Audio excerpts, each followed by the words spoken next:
Question है रेखीय समीकरण x plus 2y minus 8 equal to 0 और 2x plus 4y equal to 16 के कितने हल होंगे।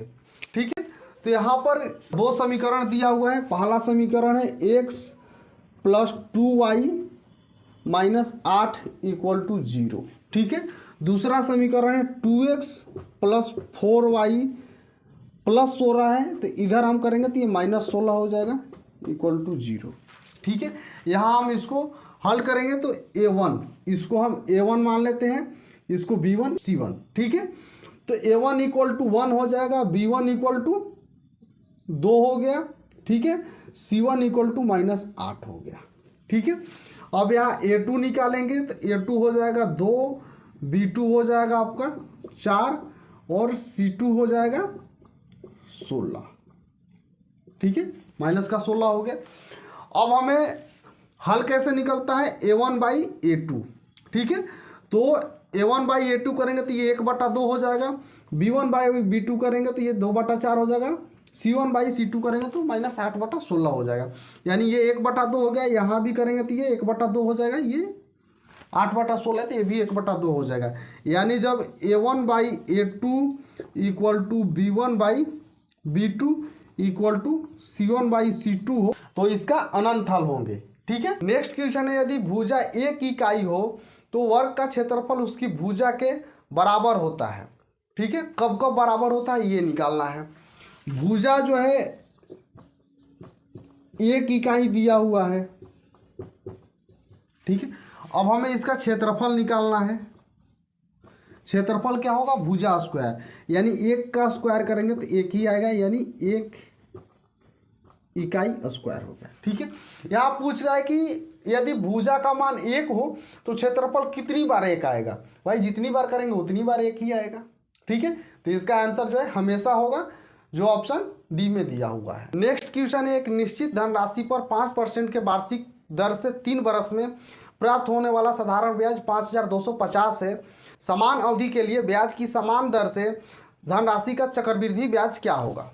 ठीक है, यहाँ पर साधारण ब्याज जो है 5250 दिया हुआ है और 3 वर्षों के लिए, तो एक वर्ष में साधारण ब्याज कितना मिलेगा, 1750 मिलेगा। ठीक है, रेट जो है वो 5% दिया हुआ है। ठीक है, अब जो है चक्रवृद्धि ब्याज हमें निकालना है, तो चक्रवृद्धि ब्याज कैसे निकालेंगे, पहला साल, दूसरा साल, तीसरा साल, 3 साल का चक्रवृद्धि ब्याज निकालना है। 1750 का इंटरेस्ट जो है पहले साल में नहीं मिलता है। ठीक है, यानी जितना साधारण ब्याज होता है उतना पहले साल में चक्रवृद्धि ब्याज भी होता है। ठीक है, दूसरे साल में 1750 मिलेगा। ठीक है, अब इस 1750 का जो है इंटरेस्ट मिलेगा 5%, तो इसका 5% निकालेंगे तो 17/85 और 2 87.5 हुआ। ठीक है, अब हम तीसरे साल में जाते हैं तो 1750 यहाँ भी मिलेगा। ठीक है, और इस 1750 का इंटरेस्ट कितना, 87.5 है। ठीक है, इस 1750 का भी इंटरेस्ट मिलेगा 87.5। अब इसका भी 5% मिलेगा, तो इसका हम 5% निकालेंगे तो कितना होगा, 50 25 की 5, 7 5 35, 2 37 हो गया, 8 5 40 और 3 43। ठीक है, 3 के बाद आपका चला जाएगा तो ये 4.375 हुआ। ठीक है, अब ये 3 सालों का जो है साधारण ब्याज अगर देखिए तो 5250 है। ठीक है, 87.5 3 बार है। ठीक है, तो इसको डायरेक्टली हम 3 से गुणा भी कर सकते हैं, तो 5 × 15 हो गया, 17 का 21 से 22 हो गया, 38 का 24 और 2 26। ठीक है, अब यहाँ 4.375 है। ठीक है, अब हमें इसे जोड़ देना है। ठीक है, मोटा मोटी देखा तो ये 4 2 6 हो गया। ठीक है, 6 5 11, 2 2 4 1 5 और ये 5, यानी 5516 रुपया अप्रोक्स इसका चक्रवृद्धि ब्याज होगा, जो ऑप्शन डी में दिया हुआ है। नेक्स्ट क्वेश्चन है व्यंजक x² plus ax plus b को यदि x प्लस 3 से विभाजित किया जाए तो शेष -1 प्राप्त होता है, और व्यंजक x² plus bx plus a जब x - 3 से विभाजित किया जाता है तो शेष 39 प्राप्त होता है, तो a प्लस b का मान क्या है। ठीक है, यहाँ व्यंजक दिया हुआ है x² plus ax plus b और शेषफल -1 हो रहा है, तो इसके इक्वल में -1 कर देंगे। ठीक है, पहले व्यंजक के वो x प्लस 3 है, तो x प्लस 3 इक्वल टू 0, यानी x बराबर कितना हो गया -3। ठीक है, अब x की जगह पर -3 रखेंगे, -3 यहाँ रखेंगे तो कितना होगा 9 हो जाएगा, और यहाँ -3a हो जाएगा। ठीक है, प्लस b इक्वल टू -9। ठीक है, अब इस 9 को उधर ले जाएंगे तो क्या हो जाएगा -3a plus b equal to, इधर जाएगा तो ये -10 हो जाएगा।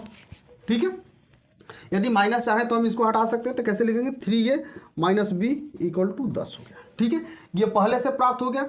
दूसरा में दिया हुआ है कि x square plus b x plus a, और इसका जो है शेषफल 39 आ रहा है। ठीक है, और इसका दिया हुआ है x माइनस 3 है, तो x माइनस 3 को जब हम लिखेंगे तो क्या हो जाएगा x माइनस 3 इक्वल टू 0, यानी x बराबर 3 हो गया। अब x की जगह पर 3 पूरा हम यहाँ पुटअप कर देंगे, तो यहाँ 9 हो जाएगा, और यहाँ हो जाएगा 3b plus a equal to 39 हो गया। ठीक है, यानी यहाँ a plus 3b equal to, ये 9 इधर जाएगा तो माइनस हो जाएगा, यानी 30 हो गया। ठीक है, अब यहाँ देखिए b माइनस में है, यहाँ b प्लस में है। ठीक है, हमें निकालना है इसमें a प्लस b का मान, तो हम कोई एक निकालेंगे, दूसरे में पुटअप कर देंगे, निकल जाएगा। तो यहाँ इक्वल कर लेते हैं, यहाँ 3 में हम गुणा कर देंगे, तो ये कितना हो जाएगा 9a minus 3b equal to 30 हो गया। ठीक है, अब यहाँ करेंगे तो ये हो जाएगा a plus 3b equal to 30 हो गया। ठीक है, ये कट जाएगा तो कितना हो जाएगा 10a इक्वल टू 60 हो गया। यहाँ a का मान जो है 6 आ गया। ठीक है, अब यहाँ a का मान 6 रखेंगे तो इधर जाएगा तो ये माइनस में हो जाएगा 24, 3b इक्वल टू 24 हो गया, यानी b इक्वल टू 8 हो गया। आपको a प्लस b का वैल्यू पूछा तो कितना हो जाएगा 14। नेक्स्ट क्वेश्चन है, किसी त्रिभुज का आधार उसके समान क्षेत्रफल वाले समांतर चतुर्भुज के आधार का आधा है। त्रिभुज और समांतर चतुर्भुज के आधारों से संलग्न ऊंचाइयों का अनुपात क्या होगा। ठीक है, त्रिभुज का क्षेत्रफल होता है 1/2 आधार गुणे शीर्षलंब। ठीक है, चतुर्भुज का क्षेत्रफल होता है b गुणे h। ठीक है, आधार गुणे शीर्षलंब। इसमें जो संबंध दिया हुआ है कि त्रिभुज का आधार उसके समान क्षेत्रफल वाले समांतर चतुर्भुज के आधार का आधा है। ठीक है, मतलब इसके आधार का आधा जो है इसका आधार है, यानी ये b/2 है, तो ये क्या हो जाएगा 1/2 गुणे b/2 गुणे h। ठीक है, इसके बराबर में इसका क्षेत्रफल है b गुणे h। ठीक है, अब दोनों के ऊंचाइयों का अनुपात ज्ञात करना है, तो इसका हम h1 मान लेते हैं, इसको h2 मान लेते हैं। ठीक है, अब यहाँ देखते हैं ये कट जाएगा। ठीक है, यानी h1 अनुपात h2 कितना हो जाएगा, 2 दूनी 4 हो जाएगा, 4 इधर चला जाएगा, यानी 4/1 हो गया। ठीक है, यानी कह सकते हैं कि h1 अनुपात h2 बराबर 4/1। राइट आंसर है जो ऑप्शन ए में दिया हुआ है। नेक्स्ट क्वेश्चन है, ए और बी किसी कार्य को 12 दिनों में पूरा कर सकते हैं। ए को कुछ दिन पहले कार्य छोड़ने पर बी इस कार्य को 16 दिनों में करता है। यदि ए इस कार्य को 21 दिनों में पूरा करता है तो ए कितने दिन पहले कार्य छोड़कर चला गया था। ठीक है, यहाँ ए और बी 2 आदमी है, दोनों मिलकर के 12 दिन में काम खत्म कर दे। ए अकेला आता है तो इस काम को 21 दिन में ख़त्म कर रहा है, तो इससे कुछ हम वैल्यू निकालते हैं। इससे टोटल वर्क निकालेंगे तो 84 हो जाएगा। ठीक है, 12 7 84 और 21 चौक 84। ठीक है, यानी ए प्लस बी मिलकर के 7 काम करेंगे, ए अकेला 4 काम करेगा। ए अकेला 4 काम कर रहा है तो बी कितना करेगा 3 करेगा। ठीक है, यदि दोनों मिल करके काम कर रहे हैं जिसमें से ए छोड़कर चला जा रहा है तो 16 दिन काम लग रहा है, 16 दिन करने में लग रहा है। तो छोड़ने वाले में एक कॉन्सेप्ट है कि जो छोड़ करके भागता है उसको छोड़ करके भागने नहीं देना, पकड़ करके और काम करवाना है।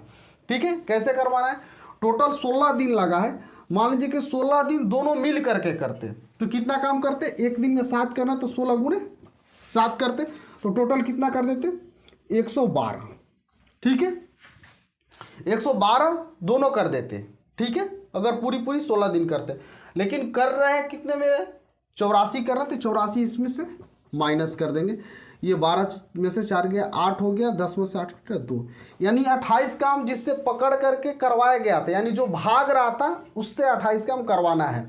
तो इसकी क्षमता कितनी है? 4 है, तो बटे में 4 कर देंगे, 7 इसका राइट आंसर है। यानी 7 दिन पहले वो काम छोड़ करके भाग गया था जिससे जबरदस्ती करवाया गया था।